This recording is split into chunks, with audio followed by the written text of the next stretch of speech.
Impacto Moçambique 2026. Impacto Moçambique 2026.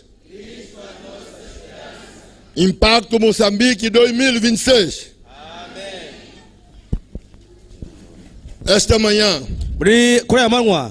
nós estamos felizes, pois o sábado é um dia de festa.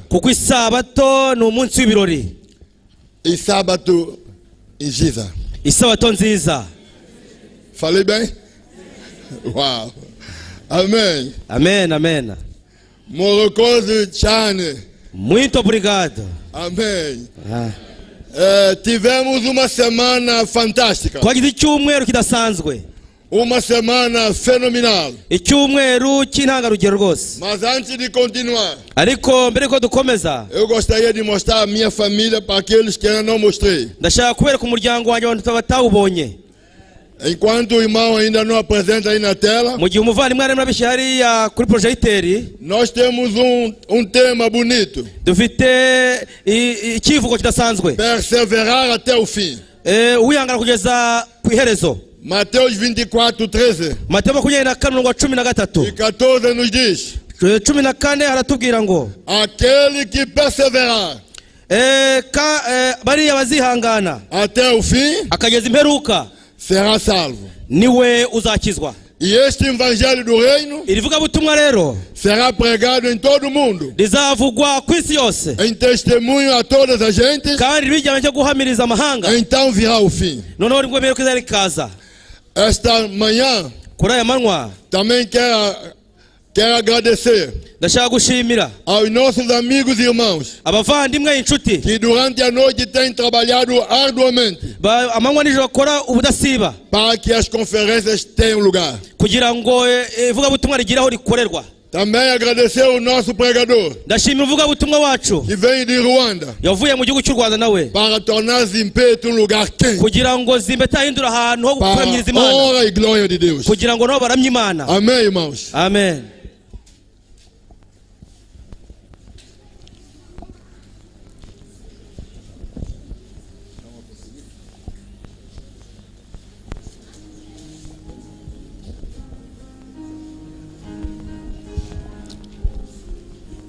Enquanto nós vamos prosseguir,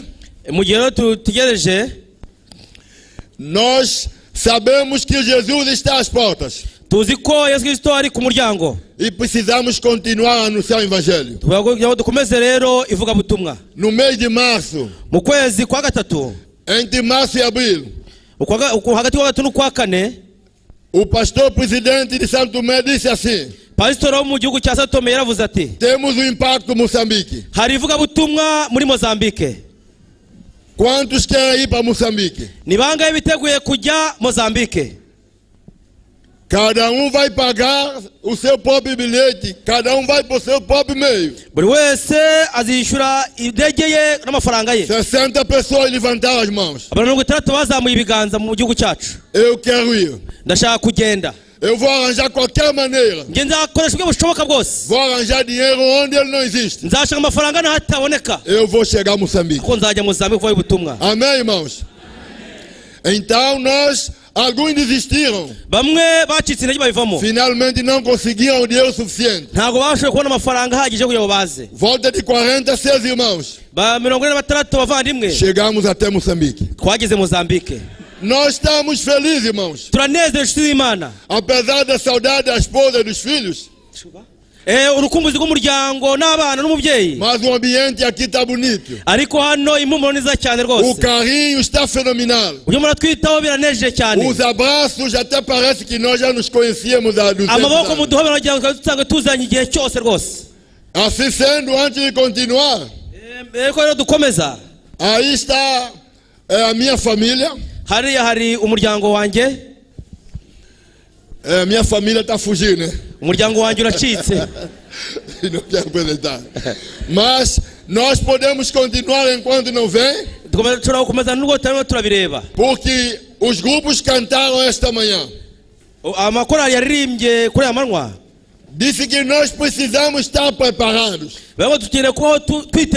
Precisamos fazer a diferença. Porque o poder do evangelho kuko imbaraga irimo ivuga butumwa atua mais na maneira que eu vivo uburyo ubaho n'uburyo mbaho do que na maneira que eu falo. Bitandukanye n'uburyo ngiye mvuga. Por isso que cada de nós precisamos ser instrumento de bênção kuba igikorwa kizana imigisha na comunidade onde você vive, hariya aho ubarizwa, onde você trabalha, hariya wowe ukorera, onde você fala, hariya wowe hariya wowe uvuga, para transmitir às pessoas kugira ngo ubwire abantu que você é o povo do Senhor. Kugira ngo wowe uri ubwoko bw'Imana. Por isso que esta manhã vocês estão vendo uma família bonita. Hari umuryango mwiza cyane. Tá bonita? Barasa neza. Sim.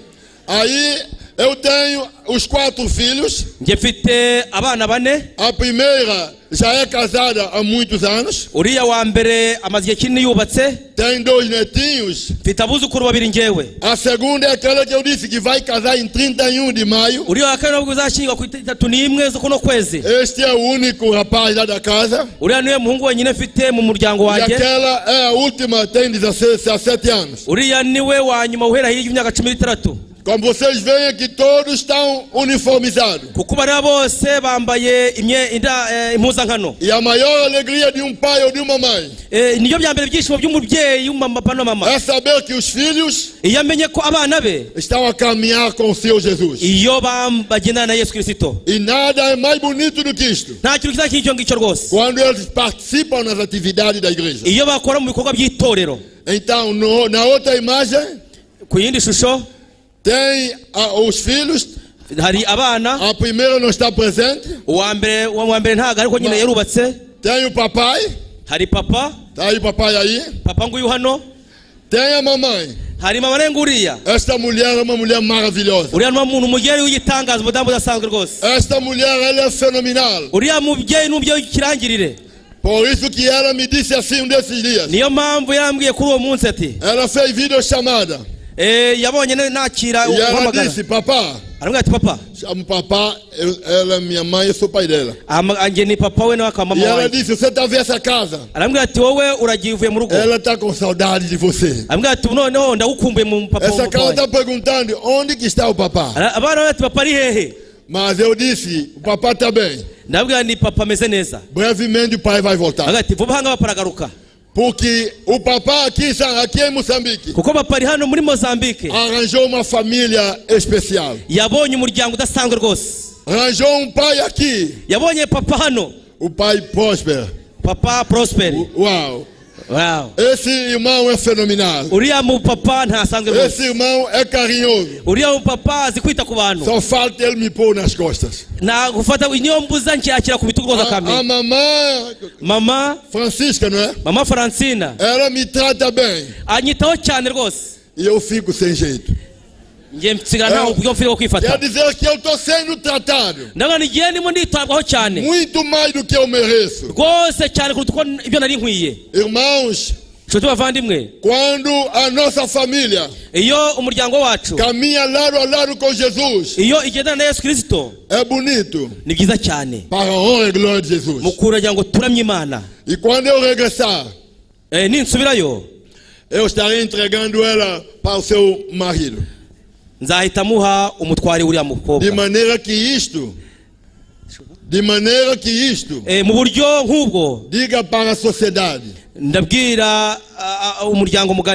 que o casamento é a ordem do Senhor. Para você começar uma família, tem que planejar. Como o Senhor disse, deixará o pai e a mãe, unir-se a seu marido, unir-se a sua esposa, serão ambos uma só carne. Continuando, o livro de Romanos 1:16, o apóstolo diz: eu não me envergonho do evangelho de Cristo, pois é poder de Deus para todo aquele que crê, primeiro do judeu e também do grego. Por isso, irmãos, onde quer que nós possamos viver, A nossa vida espiritual ubuzima bwacu bw'ibyamuka tem que marcar a diferença. bugomba guhita bugaragaza itandukaniro. Precisamos atrair as pessoas kugira ngo duhamagara abantu para junto de Jesus. kugira ngo tuganire hamwe kuri Yesu Kristo. Porque não adianta você lutar sozinho, ntabwo bikwiye kugira ngo urwane wenyine, alcançar o céu sozinho. kugira ngo ubone ijuru wenyine. Você tem que levar pessoas para o céu. ugomba kureba abavandimwe ku ijuru. Não é tua missão mudar as pessoas. ntabwo ari wowe uhindura abantu. É o poder de Deus que vai mudar as ni pessoas. imbaraga y'Imana ihindura abantu. Mas você tem que falar. ariko ugomba kuvuga. Tem que viver a vida espiritual. ugomba kubaho ubuzima bwa Kristo. Eles têm que descobrir agomba kuvumbura yuko que você é homem de Deus. kuko uri umuntu w'Imana. Onde quer que você vá, kandi aho ugomba kujya, as pessoas têm que dizer: abantu bagomba você é homem de Deus. bakavuga ati uri umuntu w'Imana. Você é uma mulher de Deus. uri umugore w'Imana. Irmãos, no trabalho espiritual, mu gikorwa cya mwuka wera, é algo bonito. ni ibintu bidasanzwe. Eu vejo o mano próspero. njya ndeba umugabo mugaragu w'Imana E eu Prosperi. fico feliz a dedicação que ele tem por esta obra. njya nezewe yo mbona ubwo yitanga muri kino Oh, gihe. queridos amigos e irmãos. Oh, queridos amigos e irmãos. nshuti z'Imana bavandimwe, Quando você lembra do século XIX, niba wibuka ikinyejana cya 19, América era um país de escravidão. Amerika ari igihugu cyakolonijwe. América ainda tinha mercado de escravos. yari ifite isoko ricuruza abacakara. Dia um homem milionário, rimwe umugabo watejwe agaciro, ele chegou no mercado de escravos. yageze mu isoko ricuruza abacakara. Ele começou a caminhar. atangira kugendagenda. E ele encontrou um escravo negro alto. asangamo umucakara w'umwirabura muremure. Muito mais alto do que eu. muremure kunsumba rwose. E ele olhou para esse escravo. uwo mugabo areba uwo mucakara. E ele disse assim: aravuga ati, não me compre.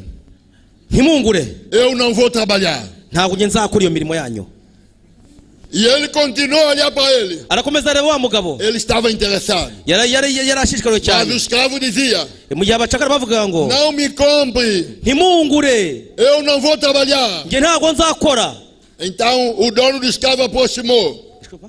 O dono do escravo veio para perto. nyirabacakara aravuga ati, agera aho hafi. E disse: o senhor quer comprar esse escravo? avuga ati, ushaka kugura uno mucakara? Sim. avuga ati, Ele turahari. está me criar problemas. arashaka kunzira nzanira ibibazo. E eu estou a vender ele. nge E eu vou vender esse escravo. uyu mubano bacakara ndabagurisha. Então o escravo disse: não me compre. umucakara avuga ati, Eu ntimungure. não vou trabalhar. nge ntabwo nzakora. O preço era baixinho. igiciro kiri hasi cyane. Era pouco o preço. cyari igiciro kikiritse cyane rwose. Então o homem comprou o escravo. umugabo agura abacakara. E disse ele: vai comigo. aravuga ati, tugende. E ele dizia: eu não vou trabalhar. aravuga ati, nge ntabwo nzakora. Entraram no carro. bagera ahantu mu E modoka. partiram. baragenda. E quando chegaram na quinta daquele homem rico, bageze mu kibanza cya wa mugabo w'umukire. ele disse: o senhor me comprou. aravuga ati, wanguze mugabo. Perdeu o seu dinheiro. Perdeu o seu dinheiro. wabuze amafaranga yawe. Estragou o seu dinheiro. amafaranga wayatereye Eu ubusa. não vou trabalhar. nge ntabwo nzakora. Então o homem disse: me acompanhe, por favor. umugabo aravuga ati, E quando ele chegou, disse: suba comigo. aravuga ati, gumana nanjye. Esta casa, iyi nzu você vai morar aqui. uzaba hano. Está aí a chave. enda urufunguzo. Abre a porta. fungura urugi. E ele abriu a porta. afungura urugi. Entrou em casa. yinjira mu nzu. E a casa estava linda. inzu yasaga neza cyane. Uma boa cama. igitanda cyiza. Como essa que eu estou a dormir lá em nk'icyo casa. ndyamara ku muvandimwe Prosperi. Uma cama chique. igitanda cyiza gisanzwe rwose. E ele disse: aqui é tua cama. naravuga ni hano igitanda cyawe. Aqui tem a geleira. hano hari firigo. Aqui tem tudo que você precisa. hano hari byose uzakenera. Quando você acordar de manhã, nuramuka ubyutse mu gitondo, você entra aqui nesta casa de banho. uzenje hano mu Você bwiherero, toma banho. woge. Vai lá para minha casa lá. ujye hariya mu nzu yanjye. Vem comigo. viri komigo. Eles foram até a casa do patrão. wa mugabo ajyana we. Quando chegou em casa do patrão, ageze mu nzu kwa tá vendo shebuja. essa mesa? Essa mesa aí, aya meza ari hano. aqui aha é tua cadeira. iyi ni intebe yawe. Você vem matabishara aqui. Uzajya uza gufata ifunguro rya mu Tomar gitondo o hano. pequeno almoço. Uzajya unywa icyo ushaka n'icyo kurya hano. Você vai almoçar aqui. Uzajya urya icya saa sita hano. Você vai jantar aqui. Uzajya urya nimugoroba hano. Depois, nyuma você vai lá para tua casa dormir. nyuma uzajya muri yanzu yawe ujya kuryama nawe. Aqui atrás de minha casa hano nyuma y'inzu yiwanjye tem uma piscina. hari piscine nziza Se cyane. você quer nadar, niba ushaka koga pode nadar um pouco. ugiye koga nta kibazo. E ele perguntou para si mesmo: umugabo aribaza ati esse aqui é escravo, mas se uracyari umucakara n'ubu. escravo assim é umucakara umeze fenomenal. gutya ntabwo bisanzwe. Escravo com toda essa liberdade. umucakara umeze gutya mu buno buzima. Porque eu dormia no chão, kuko hore yaryamaga em hasi cima de papelão, aryama hejuru y'amapave em cima de esteira. hejuru y'umusambi. Como é que esse homem me comprou para ser escravo? kubera icyo gute umugabo nawe yaguze wende mu mucakara. E ele perguntou para o homem: abaza umugabo ati aqui tem escravo? hano mufite abacakara? Não. nawe E me comprou por quê? unguzi wanguriye iki noneho? Eu comprei para te dar liberdade. Eu comprei para você ser livre. naguze kugira ngo ngewe nkumuhore. Para fazer ser um homem livre. kugira ngo umugabo ubohotse. Para você sentir que o homem tem valor. kugira umenye ko icyaremwe gifite agaciro. Você, quando eu olhei para você, iyo nge nkubonye fiquei com tristeza. numvise ngize akababaro kenshi cyane. Fiquei com pena de você. numvise ngize umubabaro nkugira E impuhwe. eu trouxe você aqui iyo naguzanye hano para você ser um homem feliz. kugira ngo umugabo unezerewe. Quem está entendendo, diga amém. niba ubize bwa amen. E enquanto ele ia vivendo naquele ambiente, mu gihe yabaga muri buriya buzima rero ele comia boa comida, yajyaga ibyo byiza cyane dormia em boa cama. akaryama ku gitanda cyiza. Tudo que estava aí ele tinha direito. ibyari biraho byose yari afite Ele uburenganzira. podia tirar as laranjas, yagomba kuba yakuraho as amaranja tangerinas, agakuraho amaronji uva, maçã. amawuva O bakarya. homem diz: você pode fazer tudo o que quiser. umugabo akora icyo ashaka cyose Se uva ashatse. quiser abrir a porta e passear um pouco, niba ushaka kuvungura igifunguro pode witembere passear. witembere nta kibazo. Eu comprei você para ser um homem livre. nawe uguze kugira ngo ube unezerewe. Irmãos, ele começou a pensar. umugabo atangira O gutekereza. homem que era escravo começou a umugabo wari meditar. umucakara atangira kugenda yibaza mu bwenge O que bwe. ele disse: eu não vou trabalhar. iyo yavuze ati ntabwo nzakora. No dia seguinte ele foi jantar. umunsi wakurikiyeho yaragiye Desculpa, ele foi para tomar o pequeno almoço. yagiye gufata ifunguro rya saa sita. A mesa estava recheada. ameza yari yuzuye ibyo kurya rwose. A esposa, os filhos abana n'umugabo bose e outros trabalhadores sentados à volta. abandi bana nabo bicaye hose bakikije ameza. E ele olhou para o seu patrão. uwareba patara we E ele disse: aravuga ati eu quero trabalhar. ndashaka gukora noneho. Arranja-me um trabalho. ndashaka gukora noneho. Eu quero. ndashaka kujya gute. Eu quero. ndashaka gukora. Vocês não estão ouvindo bem? Eu quero trabalhar. ndashaka gukora.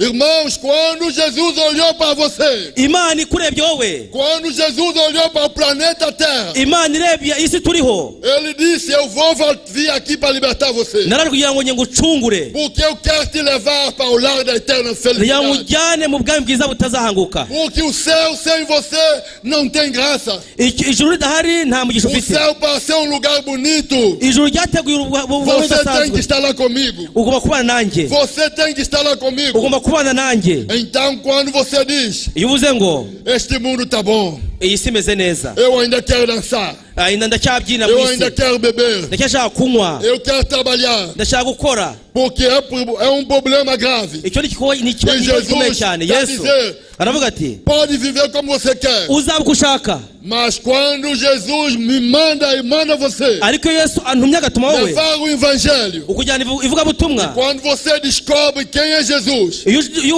uvumbuye ko ari yesu você kirisito diz para Jesus: ubwira yesu ati eu quero trabalhar, ndashaka gukorera yesu, eu quero levar o evangelho, ndashaka kujyana ivugabutumwa, eu quero doar dízimo de ndashaka oferta, gutanga icyacumi n'amaturo, eu quero impactar Moçambique, ndashaka kuvuga ubutumwa muri eu mozambike, quero estar envolvido na missão. ndashaka kujya mu ivugabutumwa. Hoje à 8 uyu munsi vamos estar em Zipeto. turaba turi Zimbeto.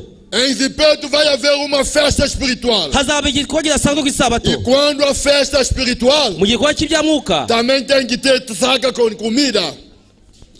Tem que ter saca com comida para comer. ugomba kuba wazanye amafunguro kugira ngo uze kubona icyo urya. Quer dizer que todas as sacas hoje à 8 imihanda yose ku saa vai estar mbiri com muita comida. bazaba bafite ibyo kurya. E vai ter chima também. hazaba hari n'ubugari. Amém, irmãos? E Jesus está dizendo para você e para mim. Você está na missão. Você já não é escravo deste mundo. Você é escravo de Jesus. O Jesus disse através do apóstolo: já não sou eu quem vivo, mas Cristo vive em mim. E a vida que vivo agora na carne, vivo na fé daquele que me amou e assim mesmo se entregou por mim. Esta promessa ela é fantástica. Ela é motivadora. Ela me diz e diz para vocês que nós não podemos desistir. Nós não podemos voltar atrás. Nós estamos na caminhada. Porque ele disse: eu sou o caminho, a verdade e a vida. Ninguém vem ao Pai senão por mim. Por isso que cada um de vocês sabe que a tua missão não é só pregar o evangelho, é viver o evangelho. Você é adventista sétimo dia. O mundo está a te ver. O mundo controla você. Irmãos, eu faço táxi. Eu sou taxista. Quando chega sexta-feira, logo que começa a aproximar o meio-dia, os meus colegas começam a dizer: daqui a pouco vai ser pôr do sol. Os meus amigos começam a dizer: daí a pouco vai ser o pôr do sol. Quer dizer que mano não pode ficar até a noite. E ele diz para o outro: olha, está aproximando o pôr do sol. Parece uma brincadeira, mas eu reflito isto com profundidade. E quando o sol se põe, eu não posso estar na minha atividade mais. Quando o sol se põe, eu estou reunido em casa com minha família, com minha esposa, com meus filhos. Por que, irmãos? Porque o mundo te controla. Quando você vai falar para ele, ele vai dizer no seu coração: você não pode falar para mim. Você não é bom exemplo. Por isso que muitos de nós, mesmo em Santo Mé, quando o sol se põe, ainda está na loja, ainda estão a vender. Que exemplo você está transmitindo?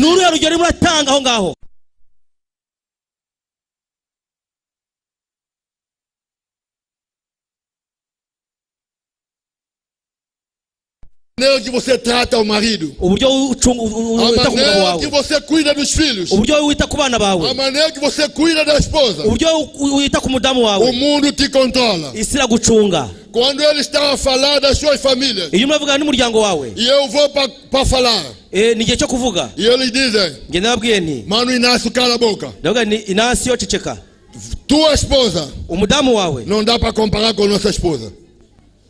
A tua esposa não compara com nossa esposa. Mano Inácio não dá para comparar conosco. A tua esposa é um exemplo. E quando a esposa adventista é um exemplo, ela está a atrair outras esposas para Jesus. Amém, irmãos? Quando o marido é um exemplo, ele está a atrair outros maridos para Jesus. Quando você é um marido, que em vez de gritar, você fala baixinho, o vizinho controla você. Quando você é uma esposa que responde o marido mansamente, o marido representa quem, irmãos? Representa Jesus. E a esposa representa quem? Representa quem? A igreja. E já viu um Jesus que trata mal a igreja? Já viu desse Jesus? Ele não existe. Então, já viu uma igreja que vai mandar em Jesus? Que vai orientar Jesus? Mas na nossa vida como ser humano, você precisa ouvir o que a esposa diz. Você precisa ouvir o que o marido diz. Porque algumas mulheres, o que elas dizem? Que a Bíblia disse para nós sermos submissas. Porque elas entenderam mal a Bíblia. Porque nós os dois estamos sob a mesma missão.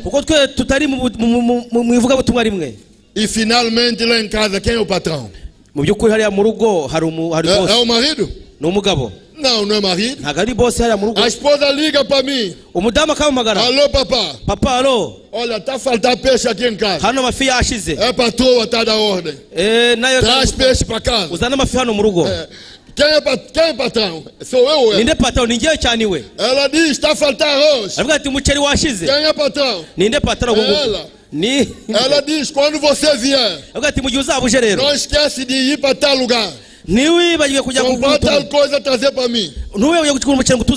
Quem é patrão? Então, quando o relacionamento é bonito, você tem uma família para honra e glória.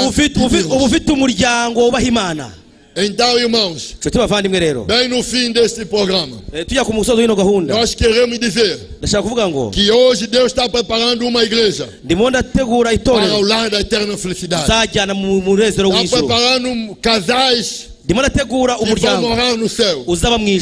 Casais que sejam um exemplo onde quer que eles vão. Irmãos, para terminar, eu vou vos contar uma experiência. Uma história. Irmãos, acham que ainda tem tempo para contar? Posso contar a história ainda? Ou vamos terminar? Irmãos, um dia minha esposa disse, olha, vem ver uma experiência que eu vi aí no Facebook. Um taxista brasileiro. E ele, um dia a esposa levantou. A esposa disse assim, olha, se você não tirar esse sofá velho aqui, sofá, bom. Se você não jogar esse sofá no lixo, que daí ia cheirar mal, eu vou jogar na rua e vou queimar ele, vou dar fogo. Depois ele respondeu, pode jogar lá no lixo, pode queimar. Também nenhum sofá, nenhum banco vai entrar nessa casa jamais. Irmãos, a maneira que ela falou, porque Provérbio 31 diz,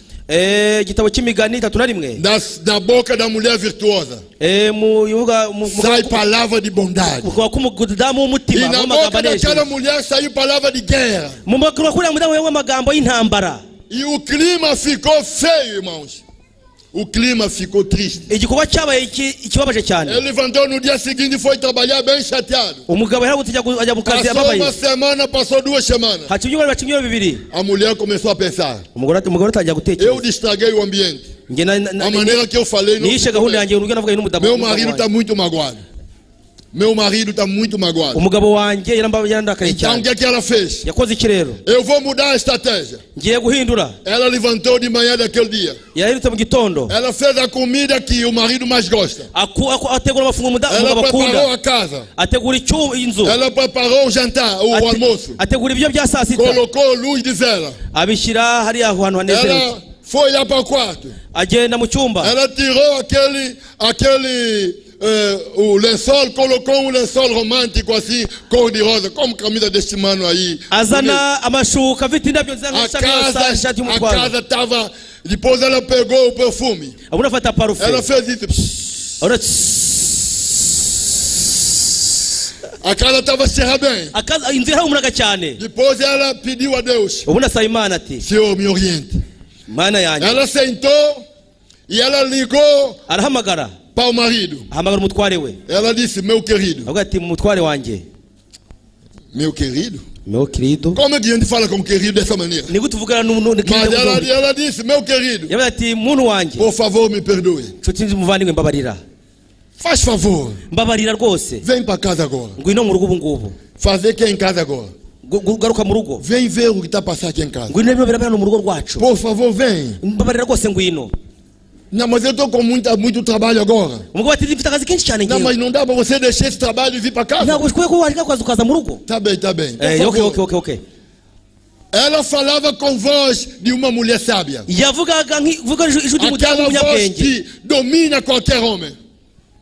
Olha, mas quando vocês falam com coração, com boca, com coração alegre, não tem marido que aguenta. O marido fica mole. Ele fica, ele cede às pressões da mulher. E quando ele chegou a casa, ele encontrou ela na porta, no portão do quintal. Ela abriu a porta e disse: meu querido, pode entrar.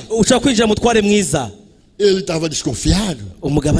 Quando o presente é muito lindo, você fica desconfiado. E ela disse: meu querido, pode entrar. E ele entrou. E quando ele entrou, ele sentiu o aroma. O cheiro. E ele viu a comida. E a água começou a correr ali na boca. Ai, irmão, e aquela mulher, aquela boca que saiu frutos amargos. Desculpa. Aquela boca que derramou águas amargas. Aquela boca mesmo agora está derramando águas doces. Ela disse assim para ele: ó, meu querido, nós temos comida aqui na mesa. Vem comigo. Então no quarto. E ela disse: tá vendo, nosso quarto tá bonito. Você quer se alimentar onde primeiro? Ele disse: uau! Essa mulher ficou fenomenal. Essa mulher é uma bênção. Irmãos, você sabe quando você tem uma noite à moda antiga, quando você estava na lua de mel, aquela mulher proporcionou para o marido uma noite inesquecível. Uma comida que o sabor mantinha na boca dele. No dia seguinte ele acordou. A comida não tinha acabado. Ele disse: essa comida pode aquecer, eu quero comer essa comida mais. Irmãos, quando aquela mulher, e o homem disse assim para si: hoje eu não vou trabalhar, aqui está bom demais para ir trabalhar hoje. E foi assim que ela disse: uau, ele está acompanhando o processo. E assim ela foi até junto dele. Ela abraçou ele e disse: meu querido, você pode aceitar uma proposta que eu vou fazer hoje? E ele disse: qualquer proposta eu vou aceitar. Quem está entendendo, diga amém. E ela disse assim: ó, meu querido, você, quando é que você vai arranjar mais condições? Quando você conseguir arranjar dinheiro para comprar um sofá novo, então você compra. Então, de maneira que a nossa casa vai ficar mais bonita. Não lembra como eu falei no passado? Você é um homem especial. E ele disse: tá bem, vou pensar. Ele começou a pensar. E ele disse assim: vamos comprar sofá agora. Amém, irmãos? E eles entraram no carro. Ela não foi tomar banho. Ela vestiu a roupa para não perder tempo, para ele não mudar de ideia. O carro partiu, irmão. Chegaram na loja onde vende os sofás. Ele entrou. Ele era um taxista famoso na cidade. E ele disse para o homem da loja: eu posso pagar esse sofá em quantas prestações? Pode pagar em 2 ou 3 ou 4. Então o homem disse: qual é que você quer? E ele olhou para a esposa e disse ela: qual é que você quer? E ela começou a olhar. Ela começou a olhar. Ela começou a contemplar. Ela começou a ver. Ela olhou e disse: este aqui. E depois ele disse, agora procura tapete que pode combinar com o sofá. Ela começou a ver. Ela olhou. Ela disse, esse tapete aqui. Então olha agora para cima. Olha os cortinados. Vê o cortinado que pode combinar muito bem com esse sofá aqui. Irmãos, o que aquela mulher queria mudar lá em casa? Era o sofá. Mas o sofá saiu. Saiu o tapete. Saiu o que mais? O cortinado. E depois ele disse, procura uma mesa de centro para pôr aqui no meio. E ela olhou, ela disse, essa mesa aqui dá para aqui. E eles partiram. Irmãos, enquanto Jesus não vem, não adianta eu viver com patente. Não adianta ser uma esposa arrogante que não baixa. Quando você humilha, você ganha. Jesus desceu até aqui. Ele deu, gente. Ele baixou até nós. Ele humilhou para nós. Para nos levar para a eternidade. Quem é você, mulher, que não humilha para teu marido? Quem é você, marido, que não humilha para tua esposa? O que você precisa transmitir para o mundo ao teu redor, o poder do evangelho. Esse evangelho que faz diferença. E nesta manhã, nós temos visitas que levantaram a mão. Eu estou convidando vocês para vir até aqui, para nós orarmos por vocês. Qual é a primeira visita que vai chegar aqui? Comece a andar para aqui. Comece a chegar até aqui. Venha até aos pés de Jesus. Porque a diferença da tua vida, você de hoje em diante passará a ser um instrumento nas mãos do Senhor para trazer também outras pessoas. Pode aproximar aqui. Vou chamar nosso pastor para ele se aproximar também. O que nós precisamos dizer, suba aqui por favor. Você é um instrumento nas mãos do Senhor. Não é por acaso que você chegou até aqui. Não é por acaso que Deus te chamou até aqui. Eu sei que há mais pessoas aqui. Tem mais pessoas. Aproxime por favor. Você está no projeto do Senhor. Chegue até aqui por favor. Tem mais pessoas? Ou você quer que eu vá até lá e buscar você?